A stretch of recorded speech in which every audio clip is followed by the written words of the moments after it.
Okay guys, today we're gonna talk to you a little bit about taping IPSC. When I say IPSC, I'm talking about USPSA.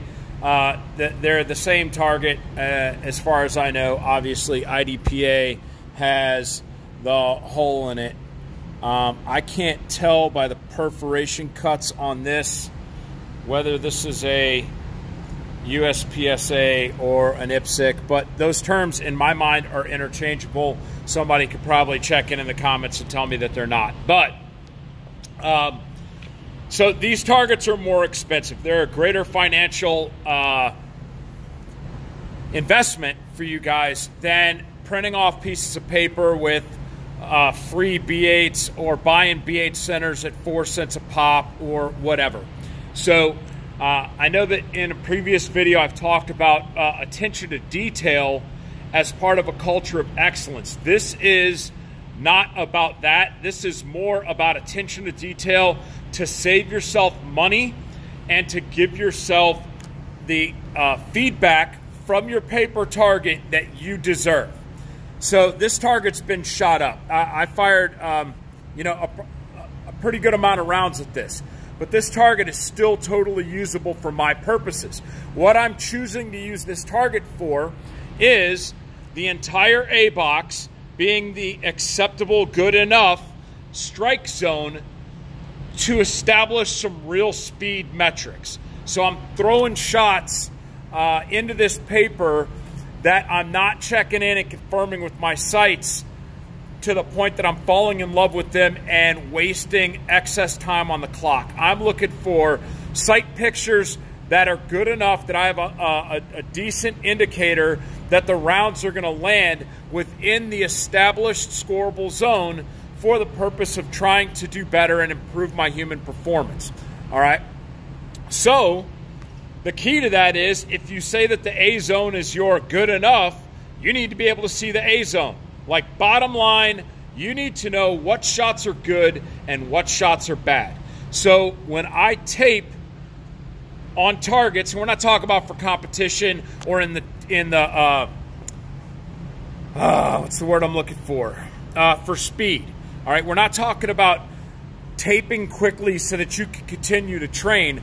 We're talking about preserving the longevity of your for me, 85-cent target, $1.50 retail at your gun store target, and being able to use it longer. If you willy-nilly tape all over this, at some point you're guesstimating under the tape where the Alpha Charlie line is, and you're cutting your feedback from the target.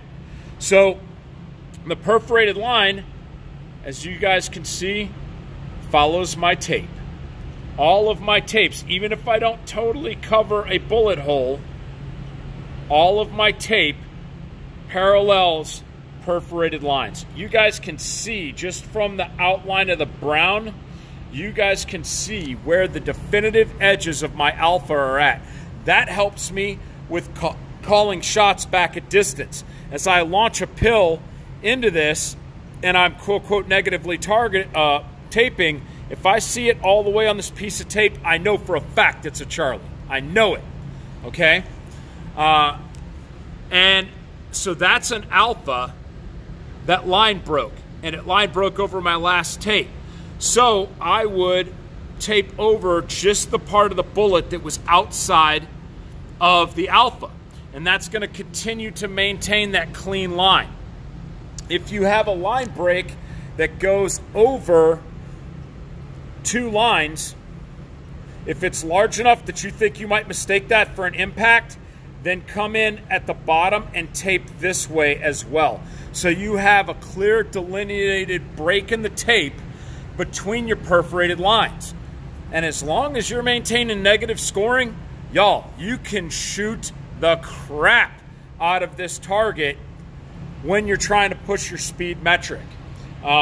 Basically, you're just checking in, confirming what your sights told you, and as by looking at and then taping anything out of what you have designated as your accuracy.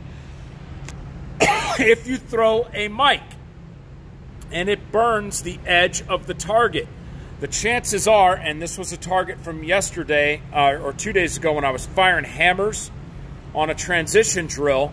Well, obviously, if I burned them here and I'm burning them here, I probably launched some out here.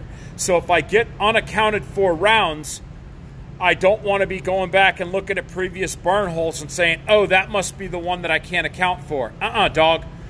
Tape on that perforated line, tape over that semicircular burn at the edge of your target, so you are dismissing that as a previously fired round, and you're not going to try to claim a round on a follow-on drill that is actually unaccountable, okay? Because every time you fire, you want to be able to account, or else that was a completely lost repetition. Another target, same thing. Easily identifiable, clean alpha zone. Clean. I fire it a couple times. If I launch one out here, I don't need to come back from 10 yards and tape every time. But as soon as I think that I've got 3 or 4 or 5 outliers and I might mistake a previous shot for a current shot, stop, go down range, do some target rehab, and get back to, if I fire twice and my sights were over cardboard and I don't see anything outside of my alpha, then that was an acceptable run. And if my sights were looking like they were doing something and I look over and I see, yep, okay, I called my shots. So this is as much about being able to call your shots during follow-through or abbreviated follow-through as you're tracking off target as it is about anything else. So a little bit more attention to detail, a little bit more time to effectively tape, and you end up saving your targets and they're usable for a much longer period. And when I'm doing a lot of speed work, I have to pace myself so that I'm not running through too much ammo needlessly. I need to take a break. I'm firing fast twist muscles. I'm doing a lot of crazy stuff. As a retired guy, time is something that I have. Resources are something that are limited. So I'm willing to take some time to tape the target properly so that it gives me an extra break and it lessens my ammo consumption. If you're a working man and you only got 2 hours on the clock, bro, 85 cents probably ain't worth it. Tape it up, and as soon as you can't see where your alphas are anymore, rip it down, put another one up. It's 85 cents, all right? You got stuff to do, you got family to see, you got other stuff going on. All right, so this is Chuck from Press Check Training and Consulting, just giving you my thoughts on preserving your IPSC targets.